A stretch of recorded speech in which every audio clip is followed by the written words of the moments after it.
Hey, Snake. Oh, hey, Lamar. Where have you been up to lately? Oh, I'm in Fortnite now. Oh, that's... shit. Yeah, it's... What? Mario's new pet! Pardon?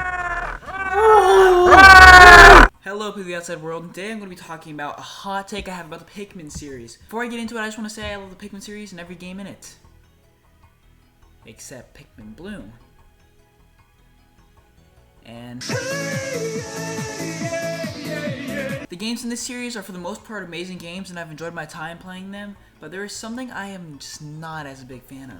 The thing that I'm referring to is only in the second and fourth entry, and it's caves. I literally titled the video Caves. Anyways, I don't like them, and here's why. The caves work by breaking up the normal Pikmin gameplay of dungeon crawler kind of things, where time passes very slowly and the game continues mostly as normal, but obviously, it's not. The caves are much more linear than the open worlds in the above ground areas, and the caves are randomly generated in Pikmin 2, but aren't in 4, which isn't my main issue with it, but I still thought it was worth mentioning. My main problem with the caves is that they're different!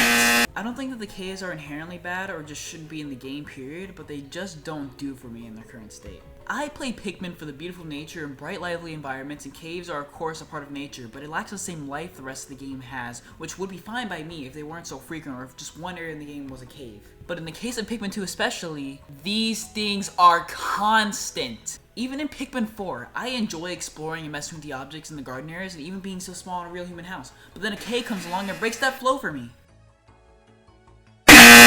I have to hop in a tiny, usually cramped area, and it makes me want to stop playing more than any inefficient day ever does. I feel like caves were put in Pikmin 2 because people complained about the original being so short, so they put them in to pad out the gameplay, which big Pikmin fans like Arlo have said the same thing. The reason they returned to Pikmin 4 doesn't seem to be for padding, but just to bring them back to make the game feel more definitive, I guess. Also, some puzzles within caves may require a certain type of Pikmin, and the caves will recommend types to bring, but you still might need another type for 100%. And you might not bring enough, or if too many of a type are killed while you're down there, you have to come back to the cave another time, which makes it even more annoying. It doesn't really happen too often, but it can for new players especially. I know that for some people caves are enjoyable, but for these reasons I just can't bring myself to like them.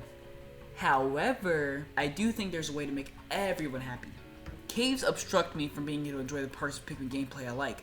But what if they were separate entirely and were completely optional? Instead of having them in the main game, they could be their own separate mode like Bingo Battle in Pikmin 3. They can go for the randomly generated approach or design them entirely themselves, but it keeps the caves as an option for those that enjoy them while also not souring the gameplay for people that don't. To me, they were only created to pad out, and they can pad all they want, just don't pad in my damn main game! The value of the game to me does not come from the playtime, but just the fun and enjoyment it gives me. Like, Pikmin 1 is my favorite Pikmin game, and it's very short, but it's so fun that it'll keep me coming back every few months for a new playthrough. That's pretty much my thoughts on the caves. I don't think they've ruined the games they're in, but they are just annoyances in games I would probably view as perfect otherwise. So, bye, people of the outside world.